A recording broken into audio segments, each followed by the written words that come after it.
Okay, so welcome to this fourth DigiLearn sector webinar. My name is Chris Melia, Senior Learning Technologist at the University of Central Lancashire, and I'm joined by my colleague Kevin. Hello, good afternoon everybody. Looking forward to what Dan's got to tell us, making some notes as we go through.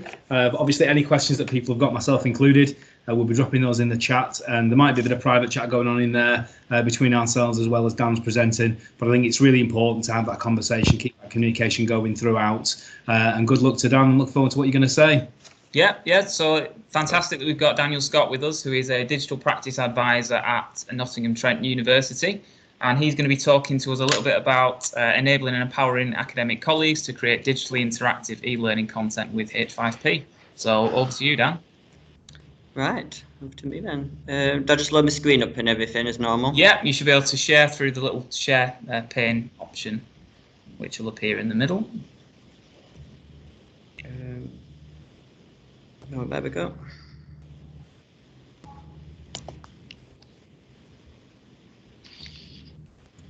Can everybody see the presentation all right? Yeah, absolutely.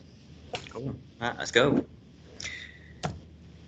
Obviously, it's the first time I've delivered something through this sector community, so here goes.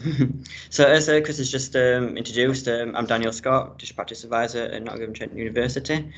And in this session, I'll just share some experiences that I've had with H5P, along with some passion and all that sort of stuff. Cool. So yeah, a little bit about my background. I'll introduce myself a little bit more better in a few moments. Explain a little bit more about why I read about H5P and what I've been doing at NTU, and why I think it's good to bring it to NTU and just share the wisdom of it, really. What I've been doing with it, and what I'm currently doing at NTU, and I'm trying to share that practice on it, and again that wisdom. Some demos. So what I've done with this, some little snippets. I've took some screencast recordings, some practitioners and lecturers across the university. There's only 3 in this case. Actually, no, there's 2 from lecturers, and there's just a little one from myself, just to give you a little demonstration of what's possible with H5P. And what's happening now in the sense of what am I doing next with it, kind of thing. By my background, so I've been in technology and learning since like 2010. Started in an FE college and I'm now in HE. Also like in the learning technology sort of role in both. So my role at NTU is broadly, it's like a learning technology sort of role, even though I've got a digital practice advisor. Hey. Yeah, a label across that. I think it's just broadly include or encompass everything to do with digital capabilities. That's obviously the latest term, as well as digital fluency and literacy and all that sort of stuff. But broadly, what I do in my role at NTU is consult with academic schools, teams, and on occasion sometimes individuals, along with professional services, on how we can use learning technology like tools, systems, all that sort of thing. And one of the recent things I've been working on is implementation of PebblePad. You might have heard about or be using it. So I've been heavily involved in that sort of process and the staff development side of things with it, as well as obviously the pedagogical support of it. Right, so what do I read about H5P? The love and passion for it. Well, firstly, it's free, so it's h5p.com or is it .org? I can't remember. There's a couple of websites for it, but it's mainly search on Google. You'll get the main one. So you can set up a free account on there. But for me, the main thing why I really like it so much is that you can actually repurpose. This is the whole aim of this session is repurposing existing content. So you're not actually creating any new content as such. It's more about using what you've got and making it a bit more interactive and appealing, all that sort of stuff, and providing more variety. So what I'm saying is, turning your static downloadable documents, for example, like Word documents, PowerPoints, PDFs, that sort of stuff that you would normally place on a VLE, and sometimes it can become quite crowded, like a repository sort of thing. Paul probably all know that argument with there's too many documents on a VLE, that sort of thing, and something like H5P can just turn the tide on that a little bit and make it a bit more interactive, and obviously encourage that learning experience. Ease of use, I found it I'm not going to say easy, because obviously everyone's got like a different learning curve and everything, but I do find it very straightforward to use. And obviously it comes with a learning curve like many tools and systems. But to me, it doesn't require as much or very little like technical know-how. So it's not expecting you to be like a programmer and anything like that. Yeah, you can just learn the system itself. And sorry, just cast back to the beginning. I didn't really ask if anyone's like using H5P, but hopefully you have heard of it, or I might be using it, or just heard its name thrown about in places. You just want to know a little bit more about it. But it would be good if you could put in like a chat or comments area, and just share some of your experiences, what you've been using or doing with H5P. So sorry about that. Powerful interaction. So in the demonstrations I'll show you, or if you're on the website having a look now, you can look on the examples and downloads section, and you'll see there's about 40 plus content types that you can actually create. Like the usual sort of things with drag and drop, matching, interactive video. There's all sorts, but when you see them, you might think, oh, it's quite advanced and like not technical, but you might think, oh yeah, something that I might not be able to create, but you can actually like do this sort of stuff. And like I said, it requires little technical know-how on that sort of thing. So I could just be saying, and I've kind of already answered that one, but yeah, you're reusing your existing content, so taking what you've already got, converting to something else, generally repurposing it, sort of thing. Increases ownership and contextualization of content. So as we know, there's a lot of e-learning authoring tools out there, most popular like Storyline, Adobe, what's it called now, Captivate, there's stuff like that. But obviously that to me is very advanced software, and it's quite complex, and that you need training to use that sort of equipment to know what features and functions are. But with H5P, it's something that you just can pick up quite easily. So what I'm saying here is the ownership. You, as a lecturer, practitioner, you can actually take your own content and just take control of what you're actually doing with it and how you want to shape it. And obviously you can contextualize it to how you want it, instead of having to go like through various like e-learning teams or third-party sort of people to adapt and change your content. And obviously you can embed it into VLEs, websites, blogs, that sort of thing. Even Microsoft Sphere, so it's good for that sort of stuff. Even like PebblePad, you can actually embed stuff in there. Even though I think we're working on a tweak on that, but yeah, hopefully you understand what like a YouTube video sort of thing. You can take an embed sort of code, and then you can embed that in. And I will give you a little demonstration of that in a little short while. So just on this, broadly, academics can create memorable and engaging online learning activities. So what I mean by memorable is if you cast yourselves back to some particular lessons or lectures that really stood out, and it's really asking yourself, why did it stand out, and why did I enjoy them so much? It's probably because you might have felt involved, it was interactive, and probably generally fun. And it should be fun, learning should be fun, and something like H5P can actually make that a better online learning experience for all of us.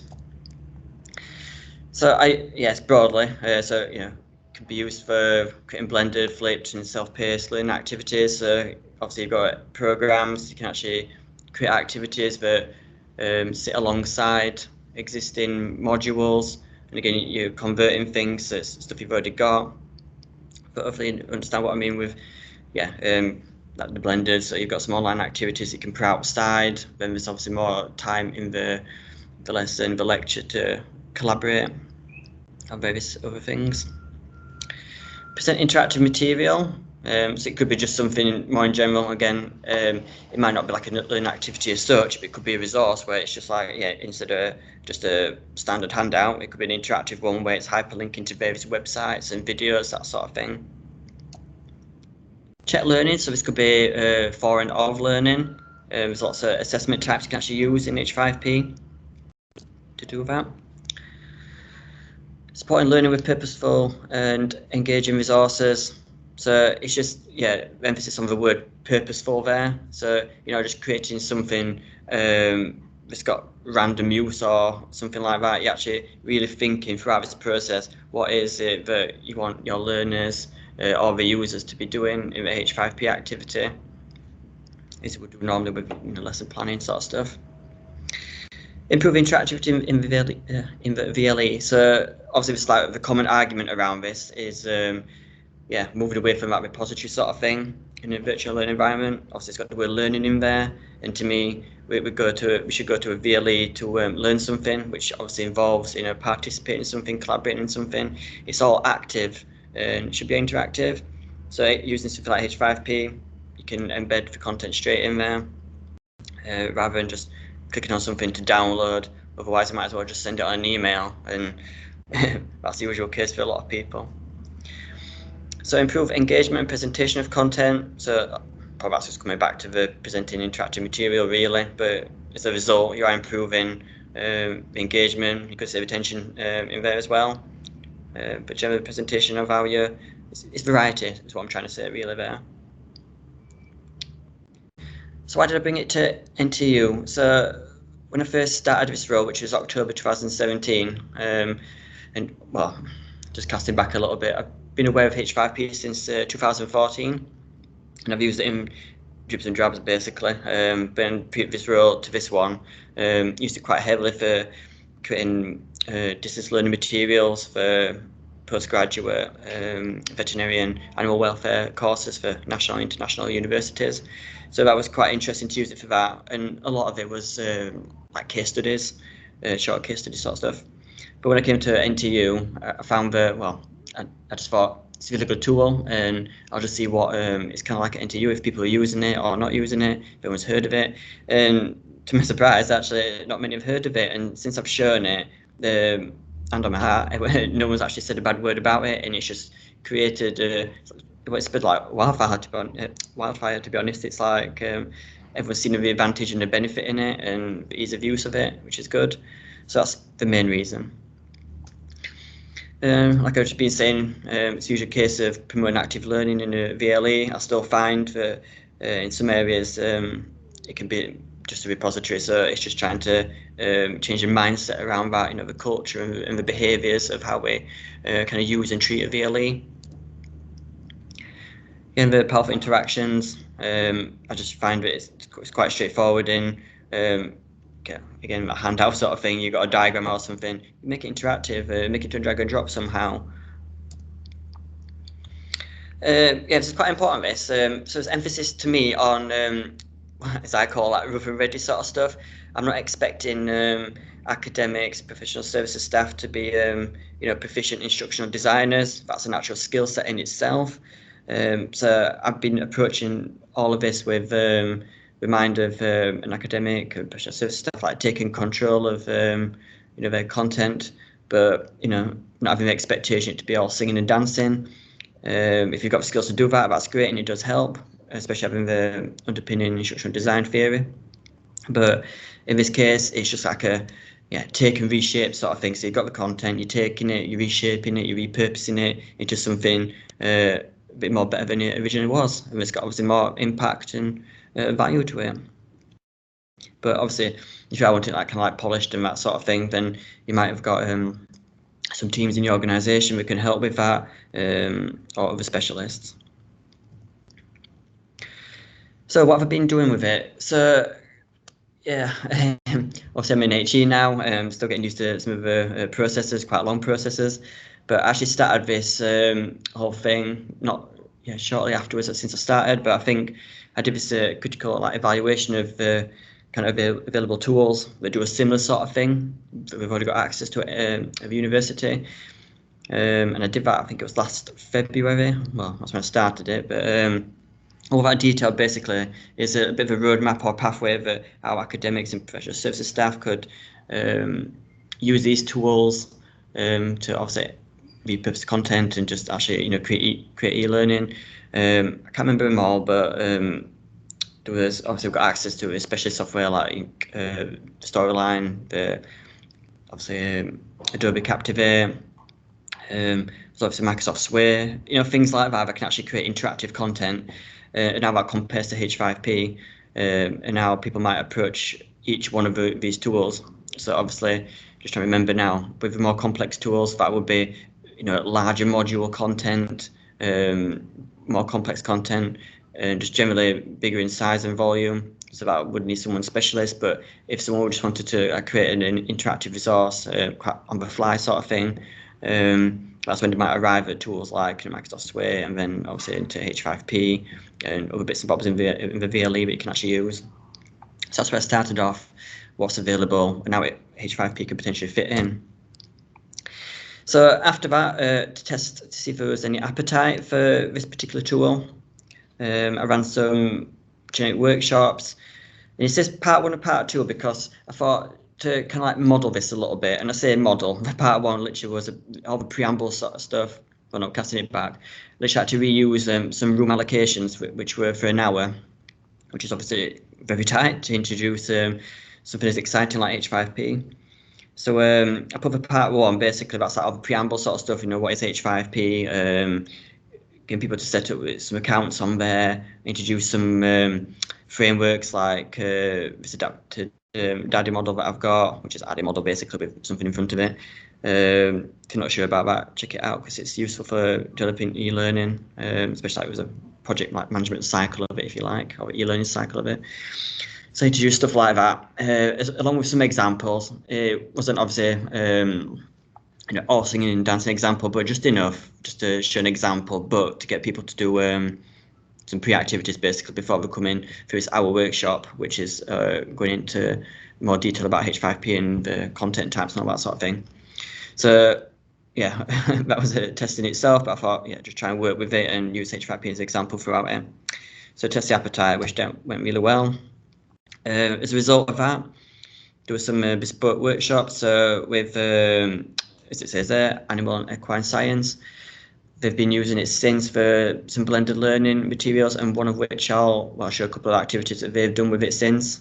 We actually worked with the e-learning team in conjunction with this. So our e-learning team is separate to us, and they're more like a production team. They actually create e-learning objects, resources, and things like that for the VLE or for anywhere else. Employability team, that was like a consultation sort of thing. They were interested in H5P. I think they're going to be using it for, I think still in the development phase of it, but some obviously online training sort of stuff for their staff. Research development, I think that's going to be some sort of PhD ethics sign-off, it's like part activity, but part like kind of a digital sign-off sort of thing, which is quite interesting. And then another example I was sharing later on is ADBE, I can't remember the full title, but it's architecture school, and they've been creating some examples, and again with some actual real life examples of students using them sort of thing on the VLE, and again they were being created with the e-learning team as well, just to get more polished look of them, which is what I was saying a bit earlier on. If you wanted to spend a bit more time on that, was for people to help out as well. So which led me to the test plugin.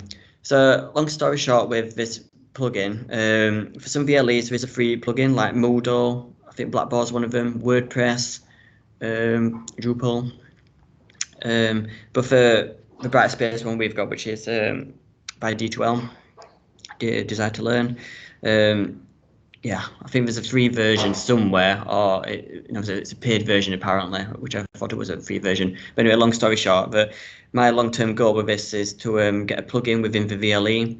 So instead of creating an account on H5P and then embedding content in, it would be more ideal, and I've experienced this firsthand in a previous role with Moodle, where we actually install the plugin. So I'll just take you through a process. You go to VLE, you go into like your course page or module area, and then as you would normally when you add resources and activities, there will be an option for an H5P activity, and it would operate in the same way. You would enable that, put your content in, just create an activity, and it'll just drop straight into the VLE rather than you creating something somewhere external on the website and then embedding it in. And it's just a lot more convenient. And I say safer, it is safe in general creating stuff obviously on the online website, but I just think it offers more security being in the VLE, because there's no way of making H5P private, your content on there. It is like I'll explain later, but it is like private. Anyone can access it if you've got the link to it, sort of thing. So it's not discoverable on the by Google or any internet browser, because I've tried and tested all that. It has been GDPR here and everything, so it's all fine, but it just will be more secure in a VLE, putting your content in there. So this is kind of where I am now, which I'll explain a little bit later. But so obviously I want to put a proposal together for academic staff, more for the learning teaching managers and how they can, what's the benefit in them, why should they use H5P, what's in it for them, sort of thing, and just kind of selling the benefits of it really, and have them better or take advantage of it. And also the organisational part of it, which leads to the plugin. We'll see that for a later date, but it's all in progress.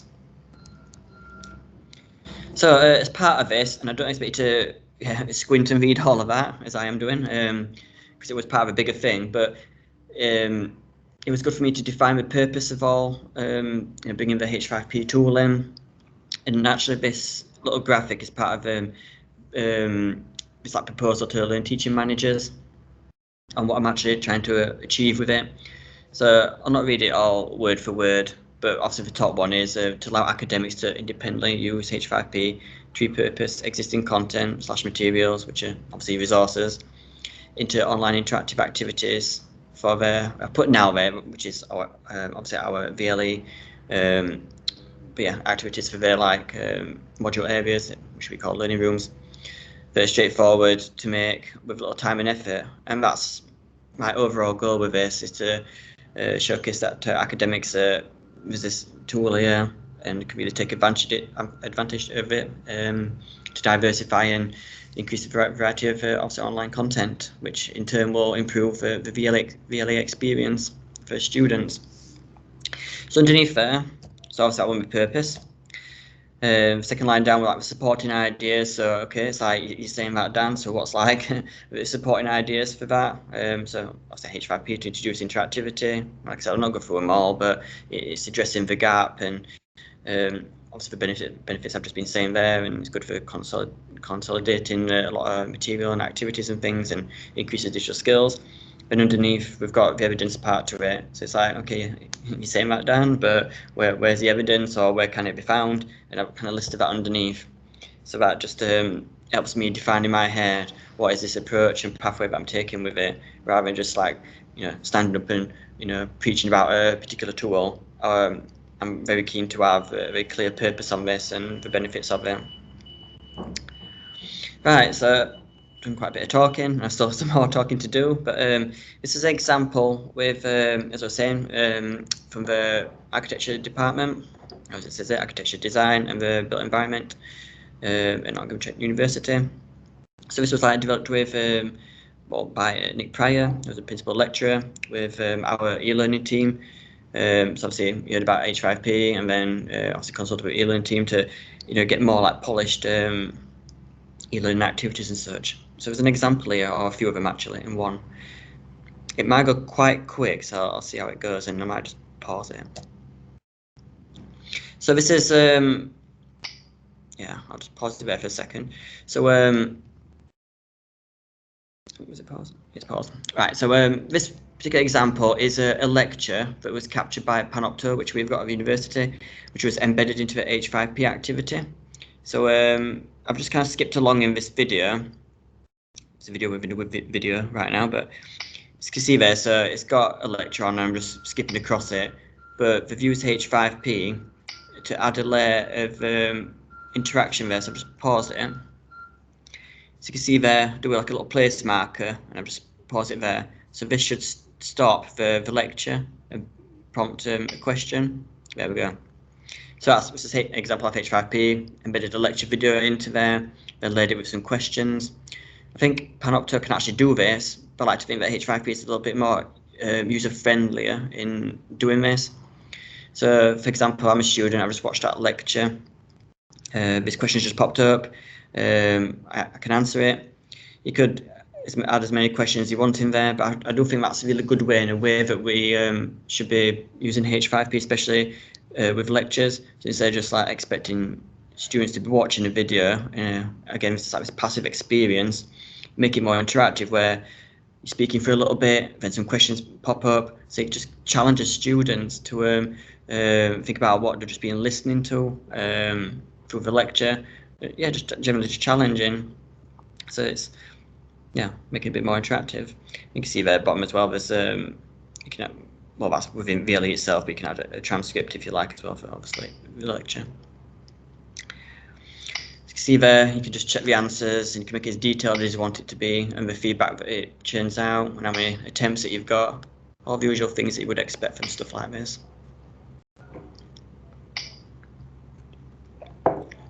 Right, just pause it there. So this particular example, again, this was with the eLearning team, and you can see they've like styled this within HTML, like the web page sort of stuff. You can get in a VLE and embedded the H5P activity in there. So we recommend stuff like that, you know, taking advantage of stuff. We can make it a little bit more appealing, should we say, on the eye. So I'll just carry on with that. So you can see these little place markers along the bottom. So this is an example of a course presentation.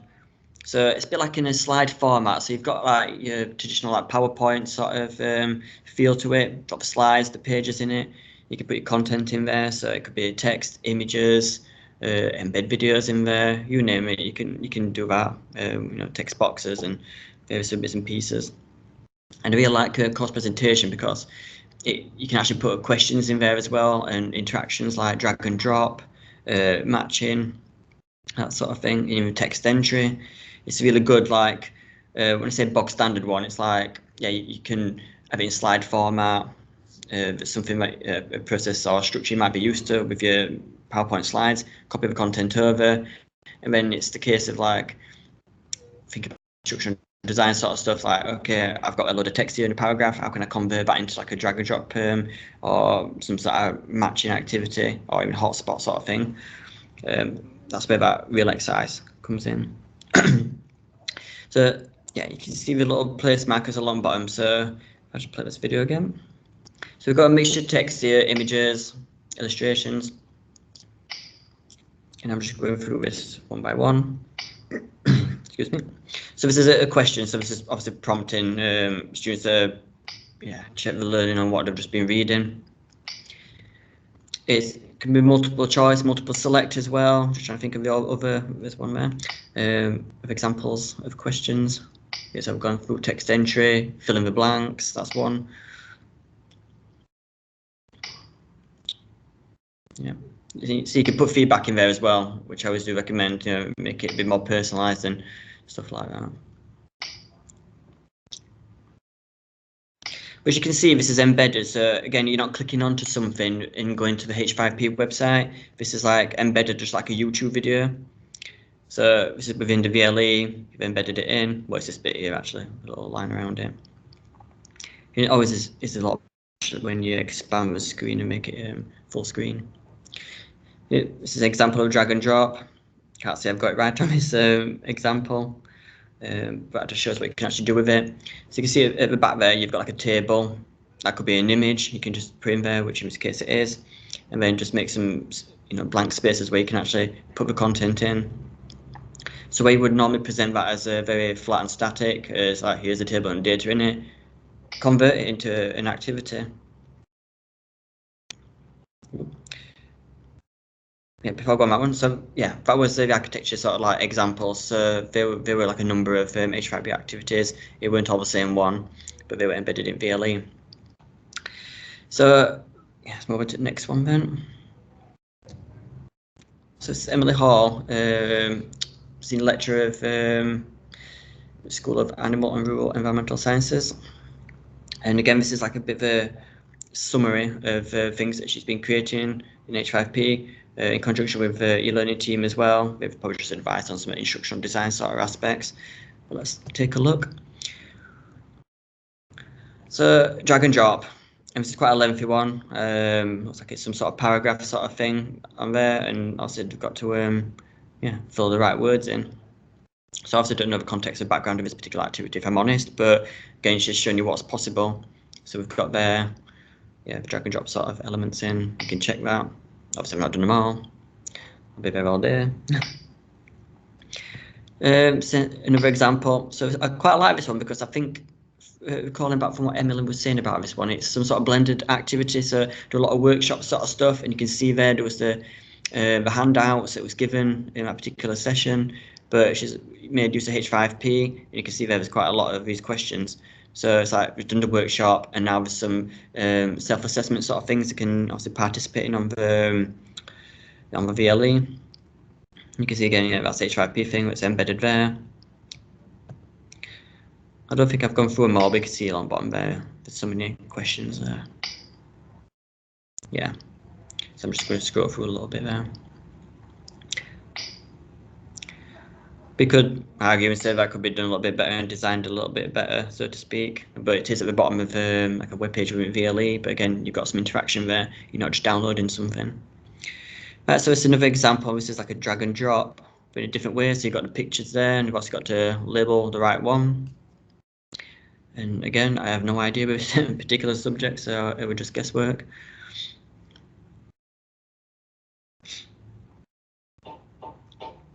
So I'm not sure you actually can do drag and drop sort of stuff in your VLE. I know Moodle could at one point, it probably still does, but some of your VLEs you might be using now, you might have actually not got this. So again, just highlighting the need for it. So there you go, drag and drop. Right, so that's that one. And then lastly, it's just my example here. And this is an interactive video, and this is one of my favorites. This is why I've included it. And I developed this example one in my last role. So I'll just show you this one. There we go. So right, before I go any further with that one. So this is a YouTube video, you'll notice there. So what you can do with interactive video, you can actually upload your own videos. I think there is an upload limit, and it's actually it's not that big, to be honest. I think it's in megabyte area. This is why we encourage to embed videos from other services. I think it does obviously supports YouTube, Vimeo. We've tried with Microsoft Stream. I think it may actually work, but it depends on your organizational restrictions. For us, for example, it's very restricted, so it wouldn't work. Same with our Panopto, but you can obviously work with the administration or technical team about that and see what we can do with it. But yeah, ideally could embed videos or link the videos for this interactive one to it. So you might have got your favorite YouTube videos, like this BBC one, for example, that's on to do with bluefin tuna. And obviously, normal video is quite passive experience again. So I want to add a layer of interaction on there. So again, you can see these little place markers along the bottom. Those are interactive, like stop points, like question types. And what we can actually do with this video as well, it can stop people from skipping it. You've actually got to watch the entire video and answer the questions as I go along. But in this case, I've took the skipping off, so I could actually go through it without taking me 20 odd minutes to do it. So you just see me do this. You see, you can tell it's from YouTube because obviously I'm getting adverts on it, but you could upload your own videos. Oops. Probably too quick to see that, but before I got to place marker, I put a little button on there, you can just see it there. So instead of a question popping up first, you've got to click on the button. See, there we go, yeah. The video is actually playing, but obviously on a screencast it looks like it's just not playing. So we've got true and false in there again, and there's some quite interesting ones I did put in on this one.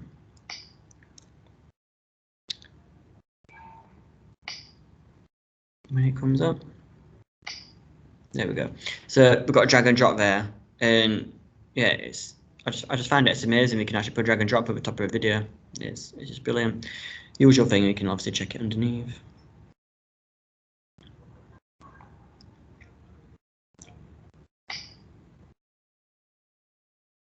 And it's up to you on the sort of not restrictions, but settings on it. And there's quite a few. If you want how many attempts you want students to be making on it, etc.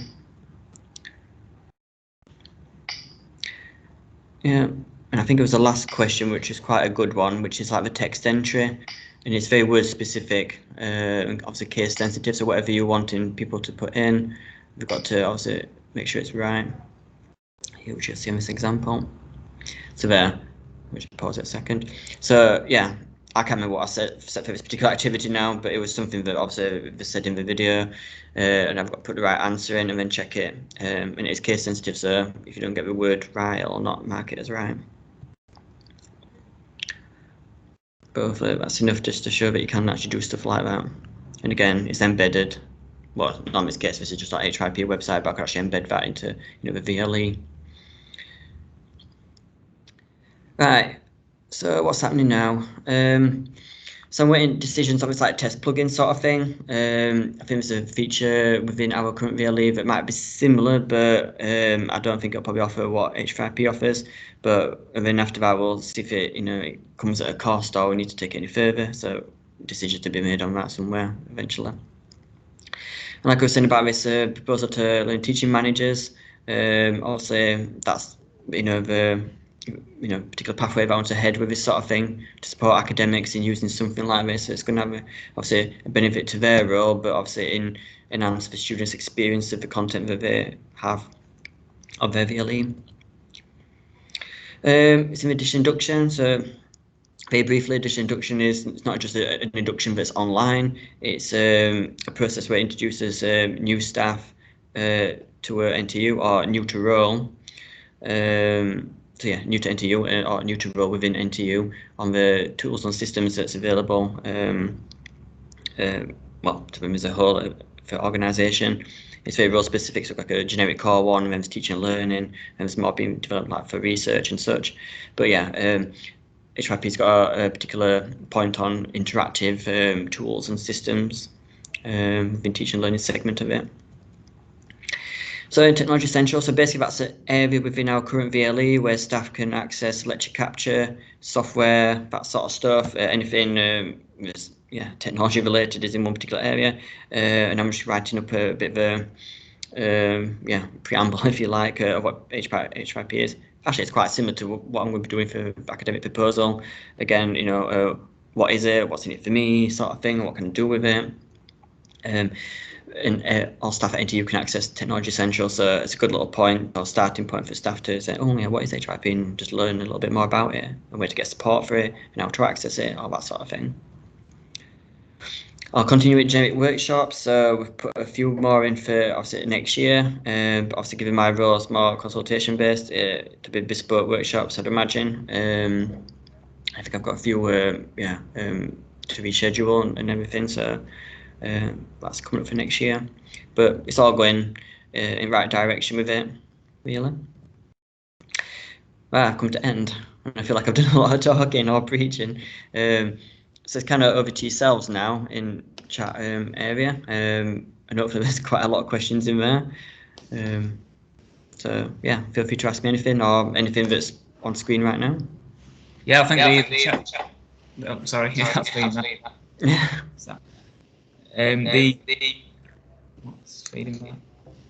Yeah, that's I think just I can ask first of all, Dan, my interest area obviously is around staff development and the tools that we promote within our own TELT team. What really is your take on the sort of time frame that taking a member of the academic team, how much time could we realistically expect to spend developing the user to a point where they're relatively competent, they can create some material. We're looking at creating these sort of relatively small bite-sized learning units and something that's quick and easy to use. This certainly does appear to do that. But what do you think is a realistic time frame for the development process? The workshops that we'd need to put together and the time frame taken to get people from a total beginner to being relatively competent to create content that's of value. Yeah, it's a good question actually, because when I was doing the pilot workshops, the overall feedback that I was getting was they really liked H5P, saw a lot of potential and possibilities of it. And they felt that there was needed introduction. Obviously, well, my pilot ones were only an hour hands-on, which we knew I had to work with the issues with that. But they felt that they would have liked a two-parter to this, like introducing H5P and all its content types and what you can actually do with it in more depth and detail. So that'll probably require going through the particular or popular content types it's got relevance to your organisation or the learning needs or pedagogical needs. And they felt that they needed like a second, like a part two to it, different to mine, where it was more focused on instructional design, like the content to the actual activity. So it's like, okay, I've got a paragraph of text or what have you. How can I take that paragraph of text into an activity and they wanted like more not just grounding, but more guidance through instructional design, so to speak, if that makes sense. Wanted to develop more resources that were informed and guided by instructional design. So that's something that we put on for next year, actually, which I didn't mention. So there's the usual standard like H5P sort of thing, but we'll be developing something where it's got a bit more emphasis on instructional design techniques as such. Yeah. And is just with regards to H5P again, is there like an active user community out there, or is the community relatively small at the moment? I want to say the word odd, but it's kind of not odd. But on the, I actually don't go on the forums quite a lot, to be honest, but it is very supportive. I find it quite like Moodle in the sense where, it's quite active or very active. But I think some of the stuff that happens on the forum is more technical based, probably not pedagogical based. But I'm actually not aware of any, good practice communities, both online or face to face. Discusses H5P, if I'm honest. I'm sure they probably exist, but I think it tends to be through social media, through hashtags and everything. Yeah. I don't know, probably because of the people that I end up speaking to about it, that I do feel it's quite popular, but when I speak about it, university and stuff, it's not well known. So, yeah. That's good. Thanks for that, Dan. I think sorry, go on, Dan. I was going to say that if you've got an e-learning team that actually, or instructional designers that actually create e-learning content, they've probably like heard of it or aware of it. But again, same about when I introduced it here, our e-learning team wasn't quite aware of it or have heard of it, but they just didn't really explore it that much. And they've been like developing lots of blended and distance materials with this, even though they've already got access to, Storyline or Captivate, whichever it is that they've got. So it's quite interesting that it's just such a one of those instant choices. Yeah. We've actually got a question as well around whether there are any costs associated with H5P. The free one online, obviously it's free. But I think the only cost, and it's something that we're trying to unpick now, well, not me personally, but with our like VLE manager, is it going to come to a cost? Because the plugin, I do feel it's free because it's like an open source software, a bit like Moodle, so to speak. Like I said, I think obviously Moodle, that's definitely free from what I was aware of in the past. What's it called? WordPress, Drupal. Yeah. I'm sure Blackboard one there, but I think it says on website actually anyway. But I think with D2, I think that may end up becoming a payable service one, because I don't think they've actually got a plugin developed, even though I think they said they're developing one, unless I could be wrong. But last time I got in touch with someone last year about it, they said it was on the development list, but I think we all know on these development lists it's all about priorities and triaging and all that sort of stuff. So it depends where that starts. But that may end up coming at a cost. And I said at the beginning there's two like websites, and I think it's h5p.com is where it's a free one where you can go on and create content. But I think it's h5p.org where that it's still H5P, but I think it just details about the cost of subscribing to it or something like that. And I think that's if you actually wanted to use it in your organisation and you've not got a free plugin, then it obviously may come at a cost. Okay.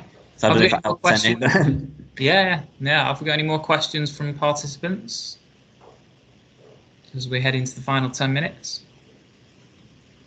If there's anything I've gone too fast on or anything that's been really unclear, please point it out to me and I'll try and answer it. I'm just wondering, any sort of questions that might come in, Dan? Obviously, we've got the recording that we'll make available on the community. So if people do have any questions, with regards to H5P, are you in a position to take any questions following the webinar? Yeah, feel free. Yeah, so obviously in the community thing. Yeah, just tag me in any questions, or I'll have a look on there anyway. But questions that actually go on the slide, they're probably quite interesting to know from people. If you've heard about it, what's your experiences, or if you've used it and were great, or you've been to it and you find it quite good. It'd be good to know what you actually think about it, and just potential uses that you might be thinking about. Just following up on the chat from Dale, I think there's a great potential here for using this with students in class. Different ways of collating content and feeding back from some of the learning objectives that we set. I think this is an interesting thing. If it's relatively quick to pick up, but it's quite visual in what it displays, it could be something that we could look at, from a student point of view as well as a staff point of view, and try and have some differentiation between the tools that we use for various groups. So I think, picking up on what Dale's already said in the chat with regards to using it with students, I think that's got some value. That's got some interest worth pursuing. Oh yeah, definitely, and that's something we need to be probably doing a bit more often. Is working with students on content, not like always like designing it for them, but actually involving them in the design process, whatever that may be. I'm not sure, but goes down that route of it as well. Absolutely. Yeah. All right.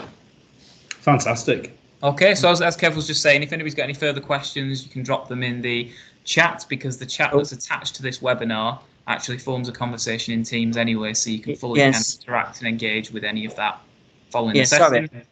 Sorry, there's one more slide actually, I think. Oh, go on. I forgot about that. So I've done a previous blog post on H5P. I've done about it before, about critical evaluation. It's on there. But recently I did an article for, I know it's obviously primary sector, but actually did include some really good like pedagogical angles on H5P. So it's worth looking out for that or finding it. I'll do a blog post after this, just a bit of a summary with presentation attached to it, and I'll drop that on link as under chat as well for you all. There's a webinar tomorrow with Society of Education and Training, which is ETF, Education and Training Foundation. Actually was recorded December last year, so I think this presentation is a lot better if I'm honest, because I've had again more input into it since then. So, but yeah, I'll be posting that out as well if it's any interest to anyone. Fantastic. That's it. I'm done. All right. Well, thanks very much for joining us, Dan. I'm sure we'll have you back at some point for another guest webinar in the digital and sector community. Absolutely fantastic. Yeah, thanks very much, Dan. Really appreciate it. You're welcome, and thank you. Yeah. Okay. Thanks a lot.